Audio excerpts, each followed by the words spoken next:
Oh my gosh, Dr. B, it's so good to see you. You too. It's so good to be here together, together remotely. Yeah. It's such a gift to have you with us in this curriculum. We're at the very top of trimester 2 of the Living School Essentials for Engaged Contemplation course. We've been talking with students about the path of descent, which is going to be our theme for this entire trimester. This great teaching that comes from Richard and all our core faculty, that the way up is the way down, and the way forward is not always a straight line. Right.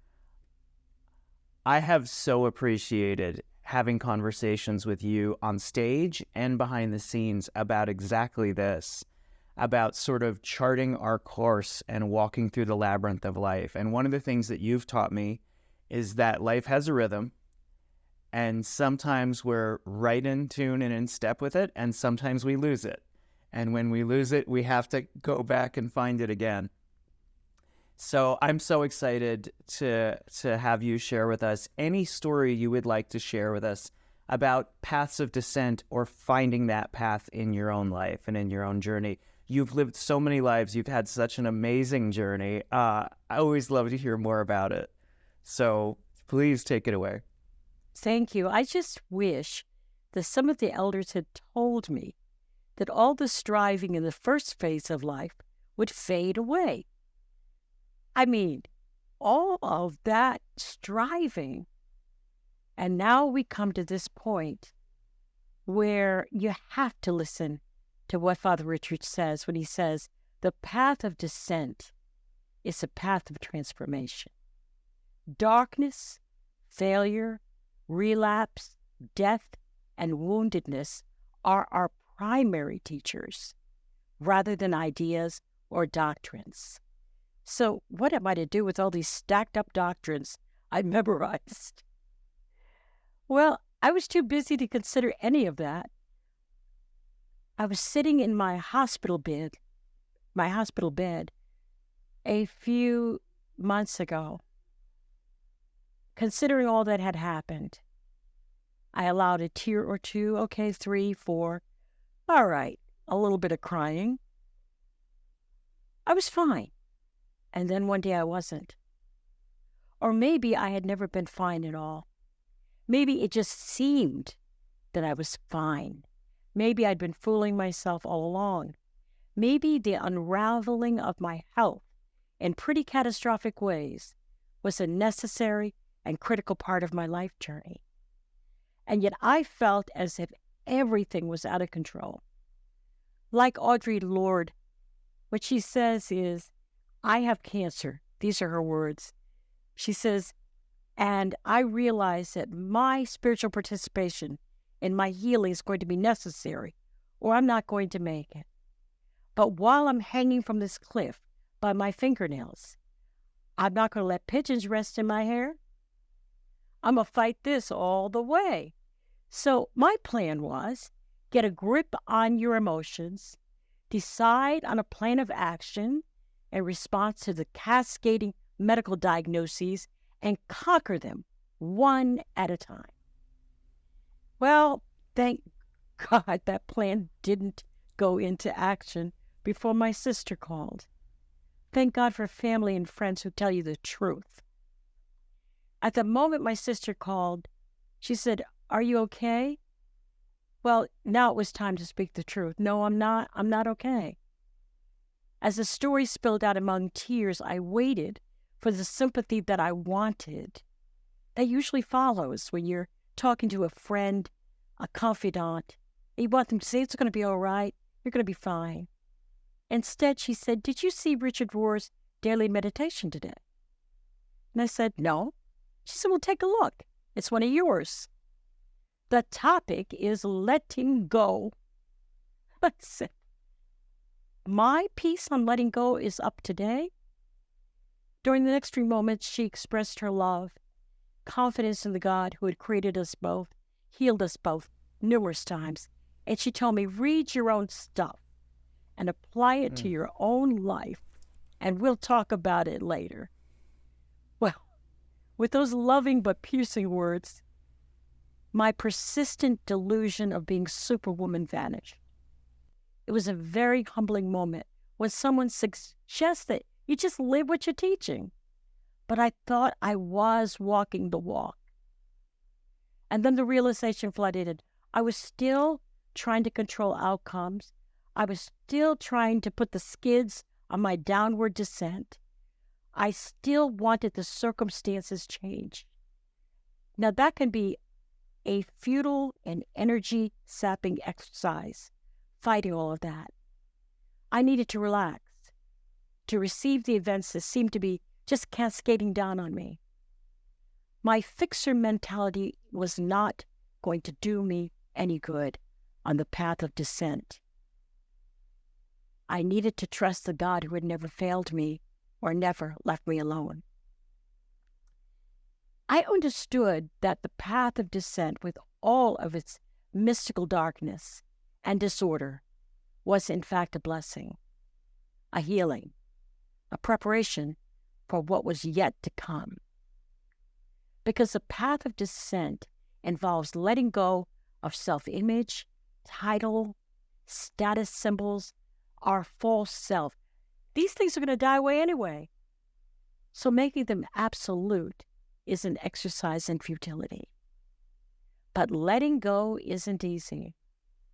As Father Richard describes, true liberation is letting go of our small self, letting go of our cultural biases, letting go of our fear of loss and death.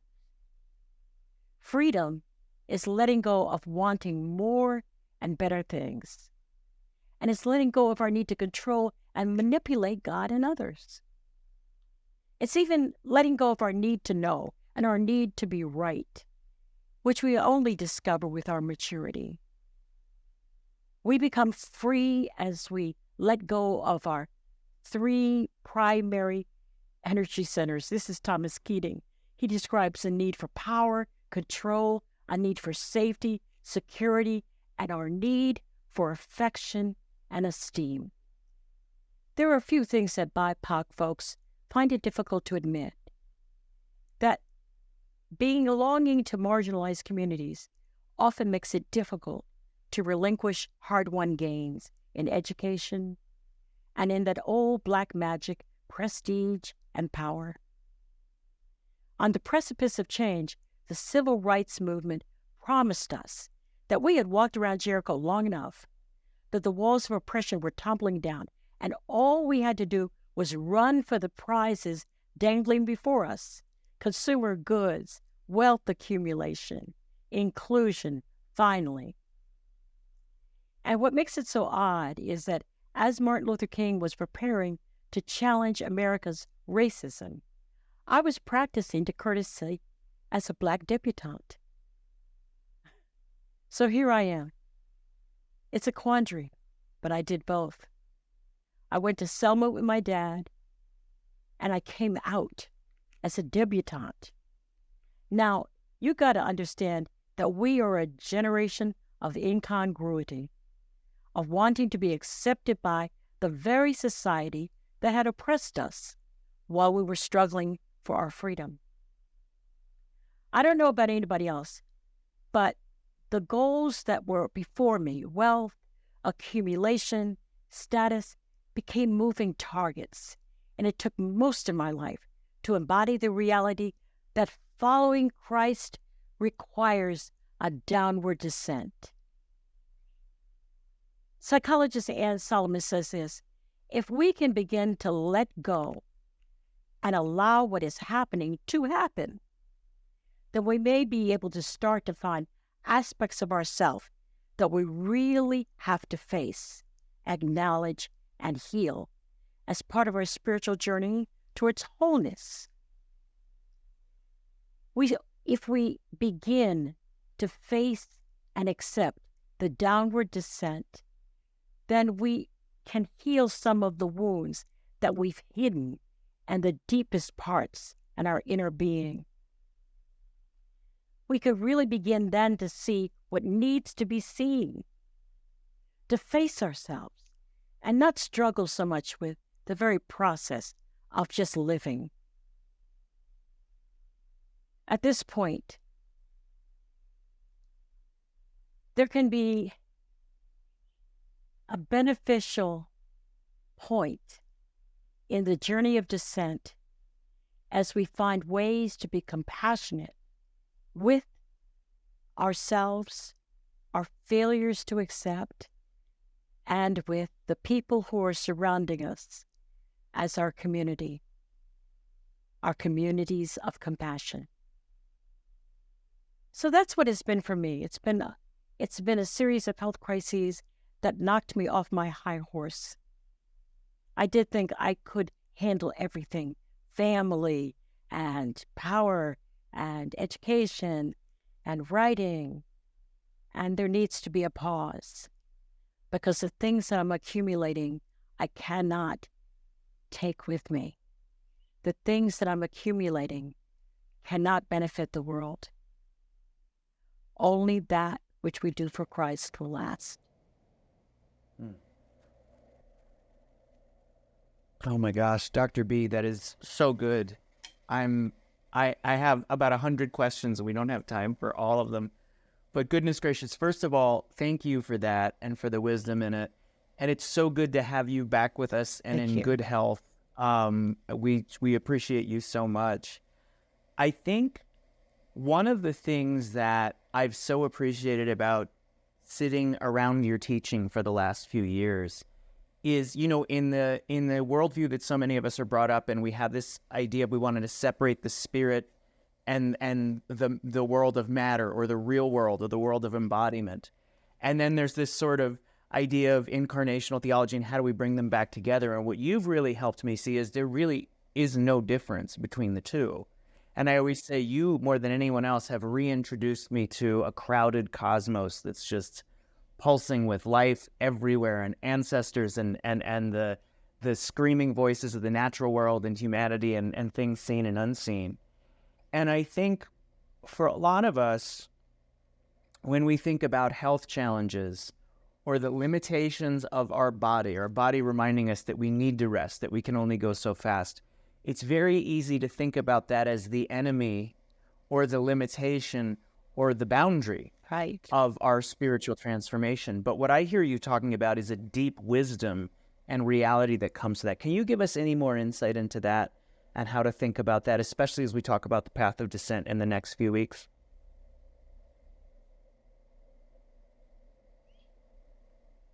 I think the most important wisdom I've come to through this path of descent, a descent of health, is that I have been trying to be the best possible reflection of God's image in society that I could be. Realizing that I'm both human and divine in the image of Christ and in God. I don't know what kind of job I've done with that balance. And I'm finding that I have more success when I strive, or not strive, but allow the reality of my interbeing, not my human being, but my connection to earth, to cosmos, to stars, to animal life, to plant life. If I can be the best interbeing, not human being, because of what I've seen of what human beings do to one another, to their environment, that's nothing to strive for. But to allow the descent to settle you into a new place, where the seeds that Christ has planted in all of us can begin to grow in new ways. So we're not the best humans we can be. I don't know that that could ever be accomplished. But we might be able to take our place in a intercommunal cosmos. Find what we're given to do and do it. And thank God for the gift of descent. No, I love that so much. And that idea of finding what we're given to do and do it. Even when what we're given to do is to take our path of descent, That's right. We remind living school students that our healing is in the service of the healing of the world, but we have to do our healing. And Dr. B, I hold you in such high esteem and reverence. I am, I am strangely encouraged to hear that you still have moments where you realize you don't have it all figured out. What advice can you give for us who, like, we've been through the path of descent a few times and we think we've got it? Oh, there's more coming. I can promise you there's more coming. Each path of descent brings another level of wisdom, another level of connection with the divine, much deeper connections than we have in our religious manifestations. We do things. We go to church. We sing songs. We dance, some of us in our churches. We do poetry. We love to be together. What has that got to do with anything? I don't hear any of the religious communities saying, because you are now part of the body of Christ, you are on a downward descent for your good. Because God loves us so much, we have to descend through our egos and our strivings, and we have to realize what's real and what's not. Watch a butterfly. Do nothing. Oof. That's so good. All right, here's my last question, because this has been so rich. I think one of the things that so many of us experience when we go through a path of descent is that we feel like we're alone. And yet I hear you navigating this path of descent. You're not alone. You're receiving this wisdom from your sister. You're getting sent back to your own words. My last question, I think, for all of us is, even though it feels like we're alone on the path of descent, what and who is sustaining us? Oh, the one whom we cannot see, who we have trusted from the very beginning, the one who walks with us and carries us when we can't walk. This is a crowded path, the path of descent. You may go through it in ways that feel as if you were abandoned, but it's only to make us focus on the parts of our being that need healing, that we are very skilled at avoiding. We can live our entire lives and not examine the places of harm, hurt, woundedness. We cannot even examine the ways in which we've wounded others. We just keep going as if we're on a linear path towards something. I don't know what's at the end of a straight line, but I know the jagged route of descent is the one that I prefer. It's taken a long time to get to it, to say, please take me lower. Drive me down through the suffering I've inflicted on others and on myself. Expose to me as a good miner, the core, the gold that only can be reached as you go deeper and deeper and deeper into God. Oh, gosh. I think that has to be our prayer for this week, that please take me lower. Be lower. Goodness gracious. Dr. B, that's so good. Thank you. And I've always said you've initiated me into a crowded cosmos, and you've now taught me today that the jagged path of descent is a crowded path. Yeah. Goodness gracious, what a gift. So good to have you with us. Thank you. So good to see you again, and looking forward to more of your teaching as we go through the program. Thank you. Thank you, Mike.